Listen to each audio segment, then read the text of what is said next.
Today we're going to be talking about how to find the radius of convergence of a Taylor series. And in this particular problem, we've been given the function f of x is equal to ln, or the natural log of x, and we've been asked to find the Taylor series representation of this function about a equals 2. Now, we're not going to spend a whole lot of time creating the Taylor series because we've done that in other videos, but if you guys have seen the other videos before, you know that I like to use this table to organize the information that we need for the Taylor series. So, in other words, if you're looking to find, for example, the fourth degree Taylor polynomial about the value of a, you go ahead and write 0, 1, 2, 3, 4 in this first column here, n. You always start at 0, and if you want the fourth degree Taylor polynomial, you go down here to 4. This particular problem doesn't specify the degree, we just need enough terms to start getting an idea of the pattern so that we can write a general representation of the a sub nth term of the Taylor polynomial. So we've just got enough rows in here to start giving us an idea.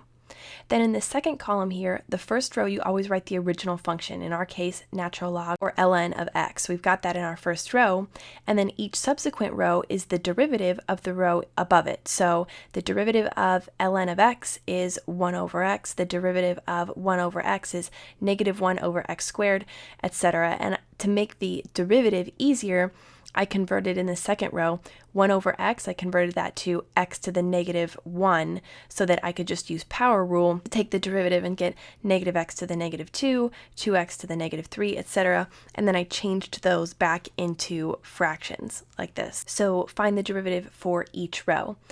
Then in this third column here, we just evaluate the second column at a. So in other words, a in our case is 2. We plug 2 into each of these values here. So in the first row, obviously, we're going to get natural log of 2. In the second row, we plug in 2 here and we get 1 over 2, or 1/2. Here we plug in 2, 2 squared is 4, so we get negative 1/4. You get the idea. And then in the fourth column, we take n factorial, and basically we're just taking factorial of whatever value is in our first column here for n. So 0 factorial is 1, 1 factorial is 1. Remember that factorial means, for example, 4 factorial, 4 times 3 times 2 times 1. So 24 is 4 times 3 times 2 times 1. So in other words, n factorial or 4 factorial gives us 24 here. So we just create those columns, and then the reason that we create those columns is because our Taylor polynomial, our Taylor series, is going to be written, each term is going to be written in this form here, and we can just take each of these values from our table. So f of n at a here comes from our third column. So in other words, to write our first term, we'll take that value, natural log of 2, so natural log of 2. We'll divide it by n factorial. N factorial here is just 1, so we divide it by 1. Then we multiply that by x minus a. Remember, this should look familiar from power series, so x minus a, or in our case, x minus 2, because a is equal to 2, raised to the n power. And so in this row, n is 0, so we raise it to the power of 0, and that's our first term. So then to write our second term, we'll just take this value in the third column, 1/2. We'll divide that by n factorial, which is still here just 1, times x minus 2 raised to the first power from that first column. Then we add to that negative 1/4, so negative 1/4 divided by 2 from our n factorial column, times x minus 2 raised to the n, or raised to the power of 2. And if we go one more term, again, we're just trying to get an idea here, we'll get 2/8, or in other words, 1/4. We can simplify that, reduce it to 1/4. 1/4 divided by 6, so 1/4 divided by 6 times x minus 2 raised to the third power. Okay, so that should give us an idea. Now we want to simplify this. Well, in our first term here, x minus 2 raised to the 0 power, that's just 1, because anything raised to the 0 power is 1, so that's going to go away. Natural log of 2 over 1 is just natural log of 2, so natural log of 2. For our second term, 1/2 divided by 1 is just 1/2, so we get 1/2 times x minus 2 raised to the first power. We don't need to write that. Negative 1/4 divided by 2 is negative 1/8, so we get negative 1/8 times x minus 2 squared. And then here 1/4 divided by 6 gives us 1 over 24, so plus 1 over 24, x minus 2 cubed. So that's our simplified Taylor polynomial. Now that we've written this out, we need to start looking for a pattern here so that we can write the a sub nth term. So we can write the power series representation, or write the infinite sum that represents this Taylor series. So keep in mind, the way that I like to do this, the way that I like to try to find the a sub nth term, is I like to go ahead and write out the n value for each of these terms. So we know that we got this natural log of 2 term from n equals 0. We got this term from n equals 1, this was n equals 2, and this was n equals 3. And the reason I like to do that is because you can start to see patterns, obviously. So we have n equals 3 here, and we have 3 here. We have n equals 2 right here, and we have n equals 2 right here. So what we're starting to see is that in our series representation, we're probably going to have x minus 2 raised to the n power. That's going to take care of this whole x minus 2 to the n power part. Now we're just left with the coefficients. How do we deal with 1/2, negative 1/8, and 1/24? What relationship do those coefficients have to their corresponding values of n? What we can say, if we just start playing around with this a little bit, we have here for our 1/2 times x minus 2 term, this n equals 1 term, we have in the denominator of the coefficient 2 raised to the first power, and we have n equals 1. So those two values, 2 to the first and n equals 1, we've got 1 and 1, they match. So what if we tried to pull out 2 squared and 2 cubed from our n equals 2 and n equals 3 terms respectively? What would that leave us with? We could at least start making a pattern with 2 to the n in the denominator. So let's see what that looks like here. If we say that we've got natural log of 2 for the n equals 0 term, and then for this second term here we have plus 1 over 2 to the first times x minus 2 minus for the second term. Now here's where we want to pull out 1 over 2 squared, because we have 2 to the first, we want 2 squared here for our n equals 2 term. Well, 2 squared is 4. So if we factor out a 1/4 from this 1/8, all we'll be left with is 1/2. So we'll get minus 1 over 2 squared, that's our 1/4, leaving us with just 1/2 to get this negative 1/8 here. So we pulled that out, times x minus 2 squared. Then here for this 1 over 24, we want to pull out 2 cubed. So 2 cubed is 8. If we pull out 1/8 from this 1/24, we'll just be left with 1/3. So we're going to say plus 1 over 2 cubed, which we're pulling out. It's just going to leave us with 1/3.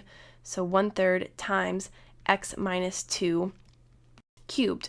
Okay, so this was the n equals 1 term, the n equals 2 term, and the n equals 3 term.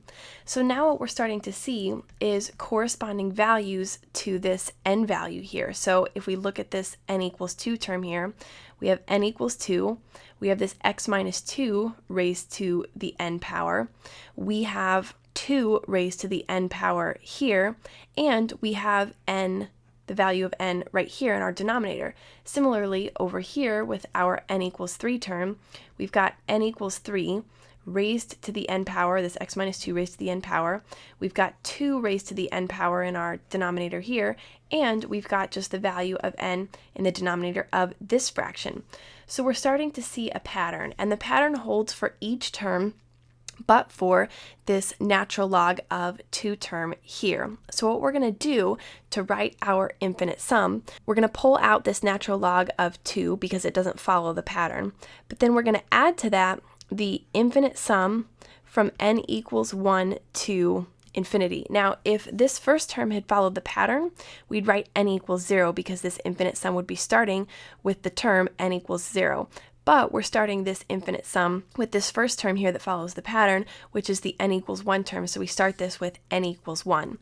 So now what we can say is that we're going to have 1 over 2 to the n. We know that, right? So 1 over 2 to the n. We're also going to have this 1 over n value here. For this n equals 1 term, that would just be 1 over 1, right? Which would disappear, which is why we don't have it there. But we can see from the n equals 2 and n equals 3 terms that we're going to have that multiplied by 1 over n. Then we're also going to have x minus 2 always raised to the n power, right? Raised to the first when it's n equals 1, raised to the second when it's n equals 2, and raised to the third when it's n equals 3. So raised to the n power. So now we've dealt with everything but for this negative sign right here. Remember that we're going to have alternating positive and negative signs. We have plus, minus, plus. If we did our fourth term, we'd have another minus. So we have to deal with that. Well, when we have alternating positive, negative signs, you're always just going to do the quantity -1 raised to either the n or the n plus 1 power. If this first term in the infinite sum here is negative, then you just raise this to the n. If the second term is the first one that's negative, you raise it to the n plus 1. And that makes sense because when we plug in 2 for this term, right, n equals 2, when we plug in 2, we get 2 plus 1, which is 3. -1 raised to the third is a -1. And so you can see that when n equals 2, we get this -1 value that turns this whole term negative, and then that'll alternate for n equals 4, n equals 6, n equals 8, etc. So here's our representation. Now we just need to simplify it, and then we'll use ratio test to find the radius of convergence. So if we simplify this, what we're going to get is natural log of 2 plus the infinite sum from n equals 1 to infinity. Here we'll bring our -1 to the n plus 1 out in front because it's just customary to write that -1 term, if you have one, out in front. So we've got that. And then in our numerator, we have x minus 2 raised to the n power. In the denominator, we have 2 raised to the n power times n. Now to find our radius of convergence, we only have to pay attention to the infinite sum part of our Taylor series. And for this part, we're going to be using ratio test to find the radius of convergence. The reason that we use the ratio test is because the ratio test tells us that the limit L is equal to the limit as n goes to infinity of the absolute value of the a sub n plus 1th term divided by the a sub nth term, and that if that value of L, if L is less than 1, then the series converges. And so that's really useful. If we can just find this limit and get a value for L, then we can set that value less than 1 and get our radius of convergence. We'll know where the series converges. To use the ratio test, just as a reminder, we're going to, for our numerator here, a sub n plus 1, we're going to plug n plus 1 into our series here everywhere where we have a value of n, and then we're going to divide that by this original series. So we're going to say that the limit L is equal to the limit as n goes to infinity of the absolute value, and here for our numerator, we're going to plug in n plus 1 everywhere where we have n. So we're going to get -1. Here, when we plug in n plus 1, here we'll get n plus 1 plus 1, which is just n plus 2. So we get n plus 2 times x minus 2 raised to the n plus 1 divided by, and here in our denominator, we get 2 raised to the n plus 1, 2 to the n plus 1 times n plus 1, because we plug n plus 1 in for this n value here. Now we're going to divide this whole thing by a sub n, and this is our a sub n value right here. But instead of dividing by another fraction, we can just go ahead and skip a step and multiply by its reciprocal. So instead of dividing by this fraction, we multiply by its reciprocal, so we just flip this whole thing upside down. That means that we're just left with 2 to the n times n in our numerator, and then in our denominator, we have -1 to the n plus 1 times x minus 2 to the n. Okay, so this is the limit that we need to evaluate. Now, when we have these two fractions multiplied together, what we want to do is group like terms together and simplify this fraction. So we're going to get L equals the limit as n goes to infinity. Now we're looking for like terms, and what I mean by like terms is bases that are the same. So for example, we have this term here, -1 raised to the n plus 2 and -1 raised to the n plus 1. Those are like bases. The base of both of those is -1. It's just the exponents that are different.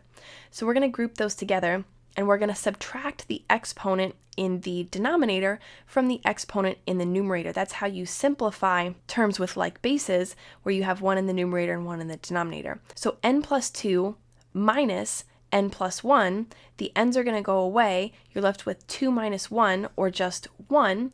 And so all you have is negative 1 raised to the first power in the numerator, or just negative 1 in the numerator. We can go ahead and compare this x minus 2 to the n plus 1 to x minus 2 to the n. N plus 1 minus n just leaves you with 1. So we're going to have in the numerator here x minus 2 raised to the first power, or just 1 there. Then we can go ahead and compare this 2 to the n and 2 to the n plus 1, again like bases.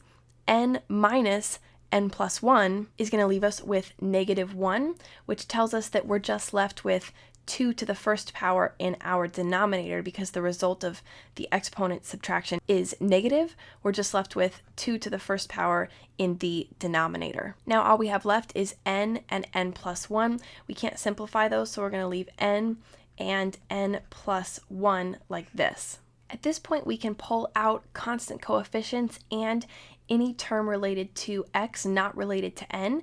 What I mean by that is we have this n and this n plus 1 term. That has to stay inside the limit, because this n goes to infinity is going to affect anything related to n. But this x minus 2 term is going to be unaffected by n going to infinity, so we can pull that out in front. So what we're left with is L equals, we'll also pull out this negative 1/2. We have to leave it in absolute value brackets, so we'll get the absolute value of negative x minus 2 over 2 times the limit as n goes to infinity of the absolute value of n over n plus 1. Now, because of the absolute value brackets in front here, this negative sign is going to go away. It's going to become a positive sign, and we'll just be left with x minus 2 over 2. Taking the limit as n goes to infinity of n over n plus 1, we can just look at the coefficients on the highest degree terms in both the numerator and denominator. So we have basically 1n in the numerator and 1n in the denominator. 1 over 1 is just 1, so this limit is equal to 1. We can also do it this way, where we multiply both the numerator and the denominator by 1 over n, the largest degree value of n, and what we're left with is the limit as n goes to infinity. In the numerator here, n times 1 over n just gives us 1, and in the denominator, same thing here, n times 1 over n gives us 1, plus 1 times 1 over n gives us 1 over n, and when we evaluate this at n equals infinity, this little fraction here, 1 over n, is going to go to 0, because 1 divided by a very, very, very, very large number is going to become infinitely small and eventually tend towards 0 and become 0, and you can see we're just left with 1 over 1. So either way, this whole limit is just going to become 1, and all we're left with is L equals the absolute value of x minus 2 over 2. Now at this point we have a value for L, and remember, according to the ratio test, if L is less than 1, then we know that the series converges. So all we have to do is set that value, the absolute value of x minus 2 over 2, set that less than 1, and we know that whenever this inequality is true, the series converges. Now to find radius of convergence, all we need to do is multiply both sides of this inequality by 2 to get rid of the denominator over here. We're left with the absolute value of x minus 2 less than 2. What we're looking for is exactly something in this form, because we know that with radius of convergence, we're looking for x minus a less than r. When we have something in this form, and remember a is equal to 2, so when we have x minus 2 less than some constant over here, we know that this value, this constant on the right hand side, is our radius of convergence. And notice that we have x minus 2, or x minus a, less than this constant value over here on the right hand side. So we know that the radius of convergence is equal to 2. And just as a gut check, that should make sense to us, because if we go on to find interval of convergence, remember we get rid of these absolute value bars by saying -2 less than x minus 2 less than 2. We just have to add this part on the left to get rid of the absolute value bars. Then we go ahead and add 2 to each section of this inequality so that we're left with 0 less than x less than 4. This is the interval of convergence. The series converges when x is anywhere between 0 and 4. And because the interval of convergence is 4 units across, right, from 0 here to 4, we find the midpoint, which is at 2 right here, the midpoint at 2, and the radius of this, if we imagined that this was a circle and the center of the circle was here, the radius of convergence in either direction is 2. And so just as a good gut check, when we find the interval of convergence from 0 to 4, we know that a radius of convergence of half that interval, which would be 2, makes sense. And so that's how we find the radius of convergence of a Taylor series.